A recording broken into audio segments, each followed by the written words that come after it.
प्रभु परमेश्वर प्रभु यीशु मसीह के पवित्र नाम से आप सबको सलाम, जय मसीह की और नमस्कार। God bless you. प्रभु की कृपा से आज फिर से हम परमेश्वर के वचन को लेकर आए हैं आप लोगों के लिए। और वचन जो सबके लिए हैं, परमेश्वर का वचन हर एक व्यक्ति के लिए है और जो उसको पढ़ता है, और ये परमेश्वर की भी इच्छा है कि हम परमेश्वर के पास आएं, उसे जानें। हम खुदा को कैसे जान सकते हैं? उसके वचन से जान सकते हैं। उसने अपने जो आशीषें हैं वो वचन के द्वारा दी है, और वचन को हम कितना महत्व देते हैं। जो चीजें हैं, परमेश्वर का वचन ही हमें बताता है कि खुदा ने सृष्टि की जो रचना की है वो कैसे की। वचन से ही परमात्मा ने, परमेश्वर ने जगत की रचना की, सृष्टि की रचना की, वचन से ही की। और वह वचन में लिखा है, अपने नाम से अधिक उसने वचन को महत्व दिया, क्योंकि यही चीज है जो हमें आशीषित करती है। और इसी को मानने से, उसके वचन को मानने से ही परमेश्वर प्रसन्न होते हैं। और आइए, उसके वचन से हम और क्या प्राप्त कर सकते हैं? सब कुछ हम परमेश्वर के वचन से, वचन में दिया गया है, लेकिन हमें ढूंढने और उसको करने की आवश्यकता है, जिससे हम आशीषित हों और आशीष पाएं। तो आओ आज परमेश्वर के वचन से हम पढ़ते हैं कुछ बातों को, कि परमेश्वर सबसे अधिक ज्ञानवान और परमेश्वर सबसे अधिक बुद्धिमान है। बहुत सारी परमेश्वर ने आशीषें दी है संसार के अंदर भी, हमें खाना पीना, शरीर के लिए भी पहनना, ये सब चीजें दी है। लेकिन फिर भी इंसान जो है वो आज के दौर के अंदर वो ये चाहता है कि मैं कुछ ना खोऊं लेकिन मैं पाऊं। और सबसे अधिक जो है वो मनुष्य को जो खुशी होती है वो पैसे से हो रही है अभी, कि जिसके पास पैसा ज्यादा है तो वो ज्यादा खुश होने की कोशिश कर रहा है। वो इसको लगता है कि मेरे पास ज्यादा पैसा होना मेरी खुशी है। या किसी को कोई धन दौलत या किसी चीज में मन होता है। पैसा होना सभी के लिए खुशी तो है, लेकिन असली खुशी क्या है? उसमें असली आनंद कहाँ है और कैसे उसको जी सकते हैं? परमेश्वर के वचन में से हम देखते हैं। ये बाइबल एक ऐसी चीज है जो कि हर एक मनुष्य के पास आज हो सकती है। यह खुदा की कृपा है, परमेश्वर का बहुत बड़ा वरदान है कि आज परमेश्वर का वचन हम हर एक व्यक्ति के पास हो सकता है और हर भाषा में हो सकता है। ये बाइबल परमेश्वर के दिल की बातें इसके अंदर है। परमेश्वर जो मनुष्यों से जो बोलना चाहते हैं, परमेश्वर के मन में जो बातें हैं मनुष्य के प्रति, क्योंकि मनुष्य परमेश्वर को जान नहीं सकता, क्योंकि वह दूर है, पापी है। इसके कारण मनुष्य परमेश्वर के बातों को नहीं जानता। इसी कारण परमेश्वर ने यीशु मसीह को भेजा ताकि हमें उन पापों से छुड़ाए, और यीशु के द्वारा, प्रभु यीशु मसीह के द्वारा, उसके बलिदान के द्वारा हम उसके लहू से हम एक नया जीवन प्राप्त करें, हमारा पाप क्षमा हो जाए, और इस कारण हम उद्धार पाते हैं। एक प्रभु यीशु मसीह में एक नया मनुष्यत्व में हम नया बनते हैं। और उसके बाद परमेश्वर चाहता है कि हम उसके वचनों को और जाने और हम बुद्धिमान बने, क्योंकि परमेश्वर ने वचन में ही बुद्धि दी है। तो इसके अंदर बाइबल जो परमेश्वर का वचन है वो परमेश्वर ने इसलिए दिया है। बाइबल में लिखा है, परमेश्वर ने अपने वचन को, अपनी व्यवस्था को, परमेश्वर ने अपने आज्ञाओं को इसलिए दिया कि वे यत्न से मानी जाएं, है ना। वे कोशिश करके मानी जाएं, यत्न करके मानी जाएं, क्योंकि इसमें खुदा ने जो बातें की है, जो बाइबल में जो परमेश्वर की प्रेरणा से रचा गया पवित्र शास्त्र है, तो यह पवित्र शास्त्र जो परमेश्वर के दिल की बातें हैं, परमेश्वर चाहता है कि मनुष्य इन बातों को जाने और इसके द्वारा खुदा को जाने। जिसके पास परमेश्वर का वचन है वह परमेश्वर की बातों, परमेश्वर के पास आ सकता है, परमेश्वर को जान सकता है। और पवित्र शास्त्र के अंदर से हम एक बात को, एक किताब को हम ले सकते हैं इसके अंदर, बुद्धि की जो किताब है, इसके अंदर एक बुक है जिसका नाम है नीति वचन। और मैं आपको प्रेरित करूंगा इस नीति वचन को पढ़ने के लिए। प्रियो, आप पूरी बाइबल नहीं पढ़ पाते हैं, पूरा वचन नहीं पढ़ पाते हैं, लेकिन एक बात ध्यान से सुनो, बाइबल 60 पुस्तकों की जो एक संग्रह है, बाइबल पवित्र शास्त्र, और ये 1600 सालों में रचा गया है। 46 लोगों ने इसको लिखने में हाथ लगाया। और भी बहुत सारी इसमें जानकारियां हैं, लेकिन मैं उसके बारे में ज्यादा नहीं बताना चाहता। मैं ये बताना चाहता हूं कि इसमें इतनी बुक है, उसमें से एक बुक एक है कि सारी बुक हम एकदम से, हो सकता है काम की वजह से सब कुछ का मतलब अपना जीवन जीना पड़ता है, काम करना पड़ता है, बिजनेस करना पड़ता है या परिवार संभालना पड़ता है, तो टाइम नहीं मिलता। और सारी बड़ी बुक देखकर हर कोई ये कहता है कि अरे इतनी बड़ी बुक है, कौन कौन इसको पढ़े, तो या तो छोड़ देते हैं या फिर इसकी तरफ नजर नहीं देते। लेकिन आपको मैं बताना चाहता हूँ, प्रेरित करना चाहता हूँ आपको पूरी बाइबल पढ़ने की। अगर आपको टाइम नहीं है, आप एक अध्याय पढ़ सकते हैं, नहीं तो आपको एक किताब में आपको प्रेरणा दूंगा, प्रेरित करूंगा आपको कि आप इसमें से एक बुक पढ़ें, और वो बुक है नीति वचन की बुक। नीति वचन, इसमें नाम लिखा हुआ नीति वचन, मतलब नित्य का वचन, रोज की बातें। ये नीति वचन क्यों लिखा गया? इसका 31 अध्याय है नीति वचन में, रोज का वचन। एक महीने में 31 दिन आ जाते हैं। तो मैं प्रेरित करूंगा कि आप कुछ भी करके इस नीति वचन को पढ़ें, एक अध्याय हर दिन पढ़ें, है ना। इससे क्या होगा वो मैं बताता हूं। देखिए, इसमें कई घटनाएं हैं। एक बार बाइबल में यूहन्ना रचित सुसमाचार के अंदर प्रभु यीशु मसीह ने 5 रोटी से 5,000 को खिला दिया, लेकिन उसके बाद बहुत ज्यादा संख्या में लोग यीशु को ढूंढने, भीड़ की भीड़ आ गई। वे 5,000 के लगभग पुरुष थे, लेकिन उससे भी 3 गुना हो सकता है ज्यादा वे आगे, क्योंकि लोग जो तृप्त होकर गए थे, उन्होंने जाकर ये कहा कि हमने खाना इतना अच्छा खाया, और वो भी 5 रोटी से उसने भरपूर खाना बना दिया। यीशु ने ऐसा अद्भुत काम किया। कुछ लोग देखने के लिए, कुछ लोग वो खाना खाने के लिए ढूंढ कर, हाँ अब तो यीशु मिल गया, तो अब तो हमें कमाने की भी आवश्यकता नहीं है, यीशु से हम ले सकते हैं। वो सब लोग हो सकता इतने लोग हो गए और यीशु के पीछे गए और वहां पर यीशु से मिले। तो यीशु मसीह ने कहा, मैं तुमसे सच कहता हूं, तुम मेरा अद्भुत काम देखने या उद्धार पाने के लिए इस कारण नहीं आए, तुम इसलिए आए, तुमने रोटी खाई, तुमने खाना खाया ना, इसलिए। तो यीशु ने कहा, क्योंकि वे इतना परिश्रम करके इतने दूर चले गए थे ढूंढ कर। यीशु ने नहीं बताया था कि मैं फलाने जगह पर जा रहा हूं, लेकिन वे ढूंढते हुए नाव में से होकर भी, किराया भर के भी, कोई ना कोई रीति से वहां पहुंच गए और यीशु को ढूंढ लिया। और वे मिले कि तुम यहाँ कब आया प्रभु? उसने कहा, मैं जानता हूं तुम क्यों ढूंढ रहे हो मेरे को, तुमने इसलिए ढूंढ रहे हो कि तुमने खाना खाया है। और फिर प्रभु यीशु ने कहा, देखो जो नाश हो जाता है, नाश होने वाले भोजन के लिए परिश्रम ना करो, लेकिन उसने कहा उस भोजन के लिए परिश्रम करो जो अनंत जीवन तक ठहरता है। अनंत जीवन तक ठहरने वाला भोजन जो है, उसके लिए तुम परिश्रम करो। वाह, क्या बात है। प्रभु ने कहा इसके लिए परिश्रम करो। इसका मतलब क्या है? प्रभु, हमें काम करना जरूरी है, लेकिन उसके बीच में एक बात है कि हम शरीर के लिए करते हैं। परमेश्वर का वचन कहता है, यीशु ने कहा कि पेट भोजन के लिए और भोजन पेट के लिए बना है, लेकिन परमेश्वर इसको और उसको दोनों को नष्ट करेगा। पेट भी नष्ट होता है, कहता है शरीर भी एक दिन नष्ट हो जाएगा और ये खाना भी नष्ट हो जाएगा, लेकिन जो परमेश्वर का वचन है ना, वो ऐसा खाना है जो अनंत जीवन तक ठहरता है। तो वचन के लिए परिश्रम करो। हम वचन के लिए क्या परिश्रम करते हैं?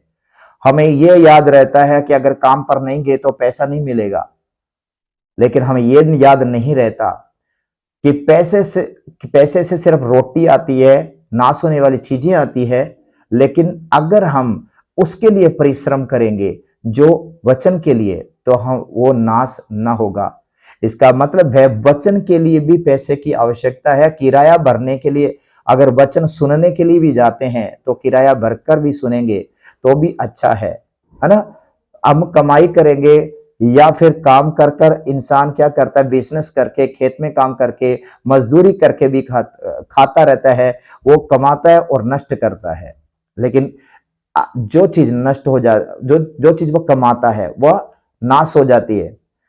और परंतु उसी से कुछ अगर हम परिश्रम करें, हम जहां वचन मिले उसके लिए हम खर्च करें, जहां वचन मिले वहां पर हम संगति के लिए जा सकते हैं, जहां वचन मिले वहां बुद्धि की बातें मिले उसके लिए परिश्रम करें, मेहनत करें, है ना। और हमारे पास बाइबल है, संगति में जा सकते हैं, बाइबल के वचन हम पढ़ सकते हैं, उसके लिए टाइम खर्च कर सकते हैं। हो सकता है एक दिन हम खाली बैठे, एक दिन दिहाड़ी को बंद करें, मजदूरी में जाना बंद करें, छुट्टी ले लें। बाकी समय के लिए हम छुट्टी लेते हैं, लेकिन इसके लिए हम नहीं लेते छुट्टी। एक दिन छुट्टी लेकर भी बाइबल को पढ़ने के लिए उस दिन पूरा दिन बाइबल पढ़ने की कोशिश करें कि आखिर परमेश्वर के वचन में है क्या। वचन सुनने के लिए परिश्रम करें। फिर नीति वचन जो है वह हर दिन आप पढ़ सकते हैं। नीति वचन में हर दिन की बातें हैं कि मनुष्य को कैसे जीवन जीना है, व्यवहारिक जीवन हमारा प्रभावशाली कैसे बनेगा। हमें पता है उसके कारण जब हम अगर बुद्धिमान हो गए, बुद्धि ऐसी चीज है जो सब चीजों से अधिक मूल्यवान है ना? एक व्यक्ति जिसमें बुद्धि नहीं है वह कुछ भी करे उसका इतना प्रतिफल नहीं मिलता है, उसको मूल्य नहीं मिलता है। लेकिन एक व्यक्ति जो बुद्धिमान है थोड़ा परिश्रम करे लेकिन मूल्य उसका बड़ा ले सकता है, वो फायदा उसका बड़ा ले सकता है, क्योंकि ये बुद्धि के द्वारा ही होता है। और इसलिए आज परमेश्वर के वचन से मैं चाहता हूं कि नीति वचन हर दिन एक नीति वचन पढ़े, एक अध्याय जरूर पढ़ें और उनमें से सोचे, मनन करें कि इसमें से मेरे लिए कौन सा वचन है, प्रभु क्या चाहता है कि मैं कैसे जीऊं। परमेश्वर का आत्मा उसी से बात करेगा, उसी वचन के द्वारा भी बात करेगा। मैं प्रियो, जब मैं प्रभु में आया, प्रभु पर विश्वास किया मैंने, तो इसको सुबह सुबह मैं उठने के बाद चाय मेरे एक हाथ में होती थी, दूसरे हाथ में मेरे पास बाइबल होती थी, जिसको मैं लगातार हर दिन मैं नीति वचन पढ़ता था। और नीति वचन पढ़कर मैं बहुत बातें जानता था कि मुझे मेरे जिंदगी में आज के दिन में मुझे क्या करना है।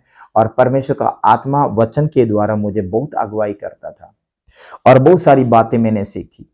अब देखो इसमें क्या है, परमेश्वर के ये नीति वचन जो है इसका पहला अध्याय हम देखते हैं कि ये नीति वचन किसने लिखा है। इसमें एक व्यक्ति जो जो इसमें फेमस है वह है दाऊद का पुत्र, राजा दाऊद का बेटा जो राजा सुलेमान है वह है। और सुलेमान के बारे में हम बताते हैं आपको कि सुलेमान कैसे इतनी बातों को लिख पाया, कैसे उसके पास बुद्धि आई ना। और सबसे पहले हम देखते हैं कि बुद्धि का मूल्य क्या है। हम ये सोचते हैं कि हमारे पास पैसा बहुत हो तो हम क्या खरीद सकते हैं, हम सोना खरीद सकते हैं, चांदी खरीद सकते हैं, हम मूल्यवान चीजें खरीद सकते हैं। लेकिन इधर परमेश्वर का वचन, नीति वचन और ही कुछ कहता है। इसका तीसरा अध्याय, नीति वचन तीसरा अध्याय और उसका 13 आयत से जब हम पढ़ते हैं तो इसमें यह लिखा है, क्या ही धन्य है वह मनुष्य जो बुद्धि पाए और वह मनुष्य जो समझ प्राप्त करे, क्योंकि बुद्धि की प्राप्ति चांदी की प्राप्ति से बड़ी है और उसका लाभ चोखे सोने के लाभ से भी उत्तम है। ओ वेरी गुड, ध्यान से सुनो, ध्यान से सुनो। परमेश्वर का वचन कहता है, क्या ही धन्य है वह मनुष्य जो बुद्धि पाए और समझ प्राप्त करे, क्योंकि ये चीज अगर प्राप्त जिसके पास है ना, तो वो कहता है कि उसकी प्राप्ति जो है वो चांदी की प्राप्ति से भी बड़ी है। चांदी का मूल्य कितना बड़ा है, लेकिन उसके बाद कहता है कि वो जो बुद्धि की बातें हैं उसका लाभ, उसको अगर हम काम में लाएं, बुद्धि की बातों को अगर हम काम में लाएं तो उसका लाभ मिलता है। और वो लाभ कितना मिलता है, कहता है चोखे सोने से भी उत्तम। चोखे सोने के लाभ से अगर हम बुद्धि की बातों को फॉलो करें और बुद्धि की बातों को हम ग्रहण करें, तो इसका मतलब है एक बंदा, एक व्यक्ति जो सोने का व्यापार करता है और उससे जो उसको फायदा होता है, चोखा सोना, ये फालतू सोना नहीं, मिलावट वाला नहीं, बल्कि चोखा खरा सोना, जो एक नंबर का सोना हो, है ना, जो अधिक मूल्य, तो उसके मूल्य का जो उसके लाभ मिलता है, कहता है उससे भी उत्तम लाभ मिलता है बुद्धि की बातों को मनन करने और उसके द्वारा जो प्रतिफल मिलता है उससे। और उसके बाद लिखा है वह मूंगे से भी अधिक अनमोल है। ओ, मूंगा एक ऐसा ऐसा क्या है, रत्न है, एक ऐसा मोती है, जैसे हीरा हो, पन्ना हो, जैसे आ, ये अनमोल मोती, वो उसका एक एक है, वो सबसे अधिक जो मूल्यवान रखता है वह है मूंगा, है ना। और जितनी वस्तुओं की तू लालसा करता है, कहता वह मूंगे से भी अधिक अनमोल है। इसका मतलब है मूंगा भी कम पड़ता है बुद्धि के आगे, बुद्धि की बातों के लाभ के आगे, बुद्धि की बातों का जो जो फायदा होने वाला है ना। अगर बुद्धि की बातें आप पकड़ेंगे, परिश्रम करके, आप मेहनत करके, पैसा देकर भी अगर बुद्धि की बातों को आप लेंगे, वचन लेंगे, तो आपको क्या मिलेगा? आपको उसका लाभ मिलेगा। वो वचन वचन जो बुद्धि की बातें हैं, वो अपने जिंदगी में उसको मनन करना चालू करेंगे, उसके अनुसार जिंदगी जीना चालू करेंगे, तो उसका जो फायदा होने वाला है वह इतना बड़ा है कि उसके आगे मूंगे का मोल भी कम पड़ जाता है ना, उससे भी बड़ा है। और उसके बाद कहता है, परमेश्वर का वचन कहता है वह मूंगे से भी अधिक अनमोल, और जितने वस्तुओं की तू लालसा करता है। हम कितने अच्छी वस्तुओं की लालसा करते हैं। मैं भी चाहता हूं कि हमारे पास सब कुछ हो जो हमें चाहिए या हमें जीवन जीने के लिए, लेकिन मतलब किसी चीज की भी हमें कोई घटी ना हो, ये हर व्यक्ति चाहता है ना। हमारे पास रहने के लिए मकान हो, हमारे पास बाइक हो, हमारे पास इधर उधर जाने के लिए भी हमारे पास अच्छी अच्छी वस्तुएं हो। मनुष्य क्या क्या लालसा करता है कि मेरे पास ये हो, ये हो, ये हो। लेकिन परमेश्वर का वचन कहता है कि बुद्धि की प्राप्ति है, अगर तुम करेगा वचन, अगर परमेश्वर के बुद्धि और समझ को प्राप्त करोगे, तो तुम्हारा उसका जो लाभ है वो इतना है कि जितनी वस्तुओं की तू लालसा करेगा, उनमें से कोई भी उसके बराबर नहीं ठहरेगी, उसके तुल्य नहीं ठहरेगी। जितनी लालसा तुम कर सकते हो, हम प्रतिदिन लालसा करते हैं। मनुष्य प्रतिदिन लालसा करता है कि ये चाहे, ये होना चाहिए हमारे लिए, ये होना चाहिए, हमारे पास ये होना चाहिए, ऐसा होना चाहिए। कितना कितना इंसान सोचता है या लालसा करता है, और उन सब लालसाओं में कहता है कोई भी चीज, कोई भी वस्तु उसके तुल्य ना ठहरेगी। इतनी अनमोल है बुद्धि की बातें। और उसके बाद कहता है जिसके पास ये बुद्धि है और जिसके पास ये समझ है, कहता उसके दाहिने हाथ में दीर्घायु है। इसका मतलब है कि वो कभी कम उम्र में मरता नहीं है ना, क्योंकि उसकी उम्र आयु जो है लंबी होगी। और उसके बाएं हाथ में धन और महिमा है। Very good. उसके बाएं हाथ में धन और महिमा है। तीन चीज आई है यहां पर। एक, जिंदगी, बुद्धि की बातें, जिसके पास है बुद्धि अर्थात खुदा का वचन और परमेश्वर का जो जो बुद्धि है वो, और समझ जिसके पास है, तो उसके पास तीन चीजों के बारे में बताया। कहता है उसके पास क्या है? सबसे पहली बात कि उसके पास जीवन है, जिंदगी है ना, दाहिने हाथ में उसके दीर्घायु मतलब लंबी उम्र अर्थात जिंदगी। और दूसरा ये कि उसके पास धन है, उसके पास धन है और धन रहता है। और ऐसा नहीं खुदा देता नहीं है, बाइबल में लिखा है कि परमेश्वर का कहते जो धन यहोवा की ओर से आता है। इसी नीति वचन में पाएंगे हम बहुत सारी बातें। जो यहोवा की ओर से आता है वह उसमें दुख नहीं मिलाता। ऐसा धन आएगा, आता है जिसमें खुदा दुख नहीं मिलाता, जिसमें दुख नहीं होता है। हम उसको खर्च करेंगे तो भी आनंद है, हम कमाते हैं तो भी आनंद है। सब चीजें होंगी जिसके पास बुद्धि और समझ हो। और कहते हैं कि उसका जो फल है, उसका जो उसकी आशीष जो है वह तीन चीजें हैं। क्या? एक जिंदगी है उसके पास, दूसरा उसके पास धन है, तीसरा ये है उसके पास महिमा है। और ये कहां से मिलेगी? और इसका हम देखते हैं पहला अध्याय, एक आयत से मैं पढ़ूंगा। दाऊद के पुत्र इस्राएल के राजा सुलेमान के नीति वचन, इनके द्वारा पढ़ने वाला बुद्धि और शिक्षा प्राप्त करे। इनके द्वारा पढ़ने वाला क्या प्राप्त करना है? बुद्धि और शिक्षा, है ना, इनके द्वारा। क्योंकि ये नीति वचन इसलिए दिया गया है ताकि हम बुद्धि पाएं, और यह खुदा की इच्छा है कि हम बुद्धि पाएं और शिक्षा पाएं, और काम करने में प्रवीणता और धर्म, न्याय और निष्पक्षता की शिक्षा पाएं। और इसलिए लिखा है, इनके द्वारा पढ़ने वाला बुद्धि और शिक्षा प्राप्त करे और समझ की बातें समझे ना, और काम करने में प्रवीणता और धर्म, न्याय और निष्पक्षता की भी पाए, शिक्षा पाएं। तो इस कारण प्रभु के वचन में लिखा है कि बुद्धि जो है, ये जो नीति वचन जो है, इसको पढ़ने वाला बहुत सारी बुद्धि की बातों को जानेगा, समझ प्राप्त करेगा।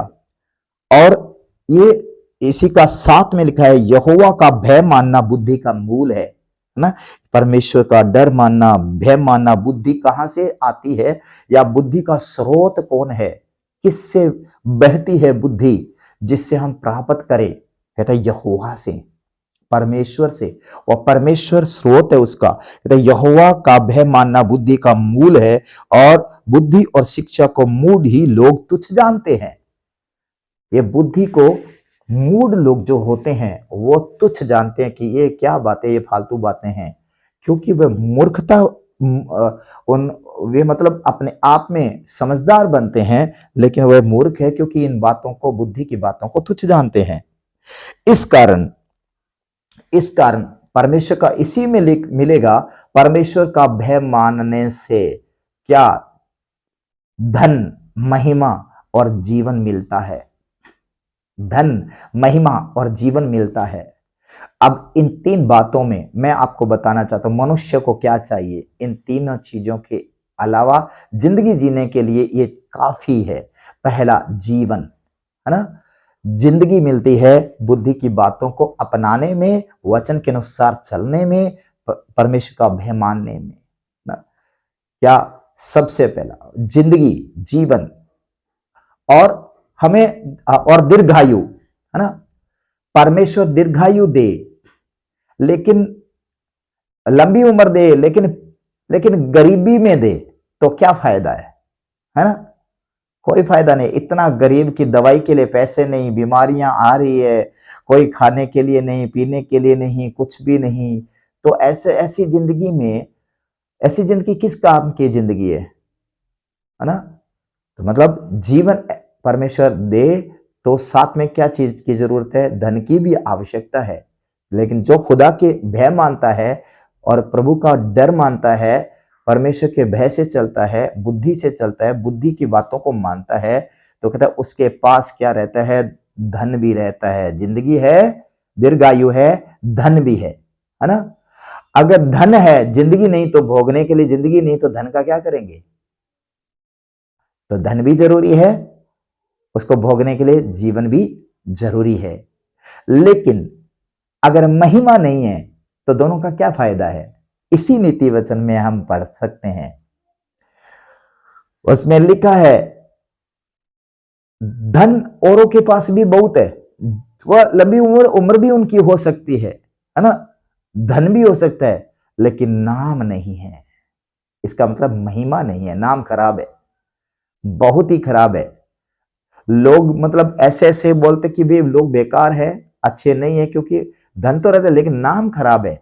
लोग बहुत सारे अभी एक्ट्रेस तो होते हैं, बहुत सारे अंग प्रदर्शन करते हैं, उनका नाम क्या है? बहुत खराब है। बहुत सारे ऐसे ऐसे काम कर रहे हैं जो गलत है, समाज में उनका कोई नाम नहीं है, नाम खराब है। धन तो है उनके पास, जिंदगी भी जी रहे हैं, है ना, अच्छे खासी कोई वस्तु उनके पास, धन के कारण हर चीजें, गाड़ी वगैरह जो कुछ भी चाहिए लेकर आ सकते हैं, लेकिन नाम नहीं है उनके पास। परमेश्वर का वचन, नीति वचन भी सिखाता है कि बड़े धन से नाम अधिक चाहने योग्य होता है। बड़े धन से अधिक जो नाम है वो कमाना चाहिए, वो भी साथ में जरूरी है। नाम खराब है तो धन से भी फायदा नहीं, और ऐसी जिंदगी जीने से क्या फायदा जो कि समाज में हमारा नाम नहीं, समाज में बैठने लायक लोग नहीं है, है ना। हम ऐसे मतलब कहीं जा भी नहीं सकते, इज्जतदार लोगों के बीच में बैठ नहीं सकते क्योंकि नाम खराब है। तो तीनों चीज चाहिए, महिमा है लेकिन गरीबी है और जिंदगी है। तो इतने गरीबी भी परमेश्वर नहीं चाहता कि हमारे पास हो, तो ऐसी जिंदगी भी क्या फायदा, ऐसा नाम भी क्या फायदा जो पूरी मतलब हम हमेशा रोते ही रहें, हमारे पास हमारे बच्चे भूखे रहें, हमेशा ही रहे, ऐसा भी नहीं चाहता खुदा। तो इसलिए वो भी जरूरी है, तीनों चीजें आवश्यक है। इसलिए ये चीजें कहाँ मिलेगी, कहता है बुद्धि का वचन मानने से, यहोवा का भय मानने से। इस कारण ये बुद्धि की बातों को मानने से इसका लाभ जो है और बहुत अच्छा है। मैं प्रेरित करूंगा आपको कि परमेश्वर का वचन पढ़िए, ये आपको बुद्धि देगा, ये समझ देगा, समझ की बातें आप समझेंगे और बुद्धि की बातें आप जानेंगे, जिसके द्वारा आप खुदा को बहुत उसका स्वभाव, उसके करीब बहुत आ सकते हैं परमेश्वर के वचन से। और सरल तरीका आपको मैंने बता दिया कि आप सिर्फ नीति वचन से स्टार्ट कर सकते हैं, बाइबल पढ़ना, वचन पढ़ना, और ये वचन में आपको बताया जाए कि आपको करना क्या है। इसी में सब चीजें लिखी है कि आपको चिंता नहीं करना है, इसी में सब चीजें लिखी है। अपने कल्पनाएं आज आज और डे बाय डे पढ़ें, हर दिन पढ़ें, तारीख के अनुसार पढ़ें। आज 1 तारीख है तो पहला अध्याय पढ़ें, 5 तारीख है तो 5वां पढ़ें। जैसे आज 16 तारीख है तो 16 अध्याय को आप पढ़ें, उसी में बहुत सारी बातें आपके लिए होंगी, तो वो आप मनन करें। आज 16 में हम एक वचन देख सकते हैं, इसमें क्या लिखा है, 16 अध्याय के अंदर लिखा है, सबसे पहले कहता मन की युक्ति मनुष्य के वश में रहती है, परंतु मुंह से निकलना यहोवा की ओर से होता है। मन में युक्तियां तो बहुत होती है, लेकिन मुंह से कब निकलता है? जब उसका टाइम आता है तब वो निकलता है। और उसके बाद लिखा है, इसका 3 अध्याय आयत से मैं पढ़ता हूं कि अपने कामों को यहोवा पर डाल दे, इससे तेरी कल्पनाएं सिद्ध हो जाएंगी, सिद्ध होंगी। अपने कामों को परमेश्वर के ऊपर डाल दे। बहुत सारे लोग अपने कामों को अपने कंधे पर रखते हैं, सोते हैं तो भी वो कंधे पर होता है, उतना ही बोझ होता है, उठते हैं तो 2 गुना वजन लेकर ही उठते हैं। हमेशा चिंता में रहते हैं, ना तो ढंग से खा पाते हैं, नहीं सो पाते हैं, ना ही कुछ काम कर पाते, क्योंकि इतना बोझ अपने ऊपर ही उठाए फिरते हैं। हमें कल क्या करना है, ये करना, वो करना है, अरे ये करने वाला पड़ा है, अरे उसको पैसा देने वाला पड़ा है, इतना इतना बोझ, है ना। और समस्याओं में समस्याओं अपने ऊपर उठाए रहते हैं। लेकिन कहता है कि अपने कामों को यहोवा पर डाल दे, इससे तेरी कल्पना सिद्ध हो जाएगी। तुम जो कल्पना कर रहे हो, हम कल्पना करते हैं कि हम ये करना चाहते हैं, हमारे ये प्लान है, हमें कल्पना तो करना चाहिए, लेकिन उसको पूरा कौन करे? खुदा करेगा। लेकिन हम क्या करें? हम उसको परमेश्वर के सामने रखें प्रार्थना के साथ, और उसको सौंप दें और खुद फ्री हो जाएं, और आनंद से परमेश्वर की महिमा का धन्यवाद के साथ हम सो सकते हैं, उठ सकते हैं, और डे बाय डे उस कामों को परमेश्वर करने के लिए रास्ता खोलेगा। God bless you. खुदा आपको इस वचन से आशीष दे। सबको जय मसीह। God bless you. सलाम।